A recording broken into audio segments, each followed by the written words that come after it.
So from the start of the war until about 1941, the Axis powers are doing really well. The Germans look almost unstoppable. Aside from a few mistakes which we've already talked about, they're doing really well trying to roll through Europe. The Allied powers are doing their best to fight back, but it's not until late 1941 and into 1942 when things start to turn and go their way. Up till that point, it looks like the Nazis are almost unstoppable.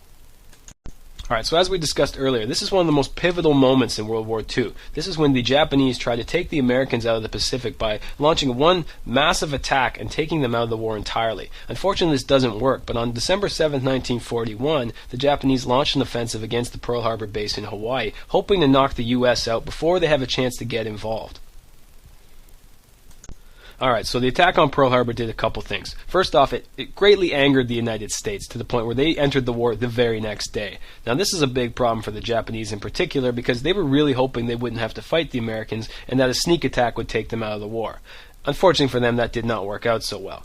The second way that this impacted the war was that the Americans respond to this Japanese invasion by taking out some of the frustration on the Japanese Americans living in the United States. About 127,000 people living in America were Japanese, and about 80,000 of them were actually born in the U.S. So what the U.S. does is they take all these people, or most of them, and put them in prison camps along the coast, take away their property, confiscate their materials and their businesses and their homes, and put them in these prison camps as potential enemy aliens. Now, before you go thinking that this would never happen in Canada, we did the exact same thing. Specifically to people living on the west coast of Canada in BC, we take them, put them into these camps in the mountains and away from their families, and hold them there for the duration of the war. Now, because the Japanese were fans of this big decisive military action, they wanted to take out the Americans a second time when Pearl Harbor actually failed. So the Japanese commander, a guy by the name of Isoroku Yamamoto, look him up, wanted to draw the Americans into one more decisive battle at Midway. They of course believed that they would win this fight and wanted to take out the American ships once and for all. He had about 160 different ships and over 400 aircraft, but the problem is he misjudges the American ships and tries to fight a very old-fashioned naval-style battle where you pull battleships up beside each other and fire at each other until somebody sinks. The problem with this is that with the new technology and the new types of ships, it's more about aircraft carriers and the use of aircraft in naval battles. So a couple things go right for Admiral Chester Nimitz, the American commander at the Battle of Midway, one of which is the fact that he has an extra ship that the Japanese don't know about. So after the Japanese attempt to attack at Midway and to take out the American carriers, they get close enough that the Japanese switch to torpedoes. This is a problem because they leave 100 fully loaded fighters on the deck of their carriers. Now keep in mind, these are all loaded with fuel and ammunition. They're essentially a bomb sitting on top of the ship. One particular U.S. bomber hits these ships coming out of nowhere and blows up the Japanese carriers. Midway is the beginning of this sort of American dominance within the Pacific Ocean, as 4 of the 8 Japanese carriers were destroyed, which is half of their entire fleet. So just in case you were wondering, the guy on the top left is Isoroku Yamamoto, and the other guy in the bottom corner, the American guy, is Admiral Chester Nimitz. These are the guys we've just been talking about. Alright, so we got the Americans fighting the Pacific against the Japanese, but let's come back to the Canadians. So we already know a bit about Dieppe. It happened in August of 1942, and it was a large-scale amphibious assault by Canadians and other Allied forces. We also know that this was a bit of a disaster. It didn't work out very well. As it only lasted 6 hours, the Germans were well fortified and ready for the Allied troops. We might have rushed this just a bit because at the same time Stalin was looking at the rest of the war thinking nobody's really helping out the Soviet Union, and if I don't get any help, I'm just going to leave.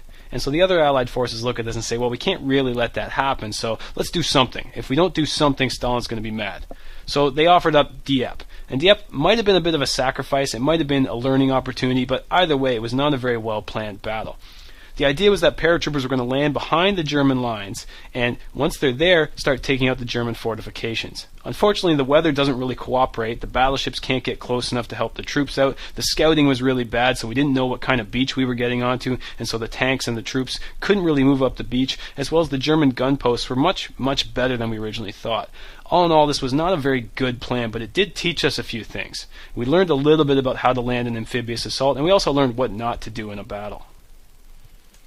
So speaking of Stalin, we have the beginnings of Operation Barbarossa, which takes us into Stalingrad. Operation Barbarossa, B-A-R-B-A-R-O-S-S-A, is the official German name for the attempt to invade the Soviet Union. This begins in June of 1942 when Hitler breaks the Nazi-Soviet pact. He does this by invading Russia, trying to use the blitzkrieg as much as possible. The only problem with Russia is that it's got tons and tons of space. And with tons of space, you just keep dropping back as they keep blitzkrieging at you. One of the reasons the Soviets were successful at this is because, well, the Blitzkrieg is only effective if it can only go so far. With lots of space, the Soviets just keep dropping back, and as they drop back, they destroy the villages and the farms and the food supply, which really stretches the Germans thinner than they would like to get. Now, the Soviets probably could have been okay, but the Nazis decided that they were going to change their direction and move at Stalingrad as opposed to just going for the oil fields, what they probably should have done. So historians talk about this and they think, well, why did Hitler decide that he was going to change direction, instead of going after the resources he needs, go after a city like Stalingrad that really doesn't serve any military purpose? Well, the answer's right in the name. It's called Stalingrad. It's named after a guy you hate. So of course you're going to go after and try to take his personal city. So the Germans arrive at the outskirts of Stalingrad in September of 1942, and they start by bombing the city as much as possible. They're doing this for a couple reasons. They want to destroy the infrastructure, wreck the Soviet morale, and crush the city as quickly as possible. The only thing this really ends up doing, though, is creating a lot of hiding spaces for the Soviet soldiers. Now, this becomes one of the largest battles in the entire war, with over 1 million troops from both sides being used in one of the longest and bloodiest and drawn-out fights between both sides. Essentially, what happens is that Stalin is not afraid to sacrifice his people. He gives the order to them to not take not one step backwards. At the same time, Hitler tells his troops that surrender is forbidden. So you're stuck with two leaders who are unwilling or unable to give up the ground. Now, the Soviets are a little bit under-equipped because basically you get one rifle for every 2 or 3 soldiers. So when the other guy dies, that's when, not if, when he dies, you pick up his gun and keep fighting. Stalin is totally prepared to sacrifice you because he really wants to protect his city.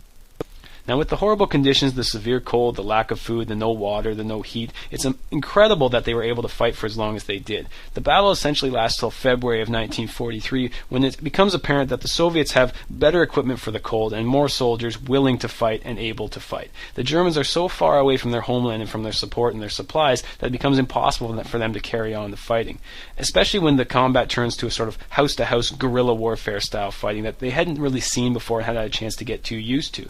What eventually happens is the Soviets capture over 100,000 German soldiers, with only about 5,000 of them ever making it back to Germany. This is a substantial loss for the Nazis and is incredibly demoralizing for Hitler. So let's shift to a slightly warmer situation. We'll leave Stalingrad to go warmer conditions in North Africa. When we look at Bernard Montgomery, who's the British leader, the guy in the top left here, and Erwin Rommel, who's the German commander. Rommel leads the Africa Corps, and we're talking about a battle of El Alamein, which occurs about 150 miles west of Cairo. Now, Northern Africa is kind of important because this is where the Italians got in first to start the war. It's also a good launching point to get back into Europe. So the Allies really are looking at Africa as a way to get back into Europe and continue to fight the war there. So what you've got here is a major battle between the two sides, where it becomes obvious that the British have a bit of an advantage when they discover the fact that the Germans don't really have any more supplies. This becomes a problem, of course, because Hitler's busy funneling all his troops and all his supplies at Stalingrad because, again, he hates Stalin that much that he's willing to sacrifice Northern Africa, and he leaves Rommel without the troops and the supplies that he needs to fight. So without the support and supplies from Germany, Rommel's left in a position where he sort of has to just wait it out in parts of Africa. And he thinks he's fairly safe because between him and the British soldiers is a minefield that they'd set up as protection. And nobody in their right mind is going to head across a minefield because that's just kind of a stupid plan. Now, the thing with this minefield is that the mines are set so that if a tank rolls through there, they blow up. But individual soldiers are light enough that they can travel through this minefield without being in danger. So Montgomery comes up with the idea of Operation Lightfoot, as in if you don't walk lightly, you get blown up, where he sends his soldiers in individually with a team of engineers to disconnect the mines to open up a channel wide enough for tanks to get through. Very, very smart, but very dangerous. Of course, if one of those tanks gets stuck or a mine gets blown up, your entire troops are in danger. So with Operation Lightfoot ready to go, Montgomery sets a trap basically trying to distract Rommel's soldiers, and as he does that, he sends the troops through the minefield, catching him by surprise, and by November of 1942, Rommel is retreated despite the fact that Hitler ordered him not to, and the Allies basically control North Africa from this point in time.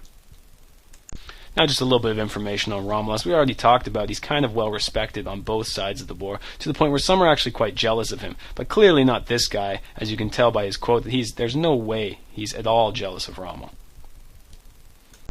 Alright, so up to 1942, things are going really well for the Axis powers as Hitler looks like he's going to continue to steamroll through Europe. But as we've clearly laid out throughout this series here, there's been a bunch of significant defeats that push the Nazis back to the point of retreating into Germany in some cases and losing entire sections of the continent in other cases. This leaves the Allied powers with the opportunity to try to get back into the war and leads them up to one of the most important and significant dates of the 20th century. So here are a couple questions I want you to consider while you're looking through this video and while you look back at your notes that you've been taking as you've been watching. Obviously this is just a starting point for some questions as you're going to create some of your own, but here are three that I thought of that I think you should really be able to answer and lead into some discussion for tomorrow.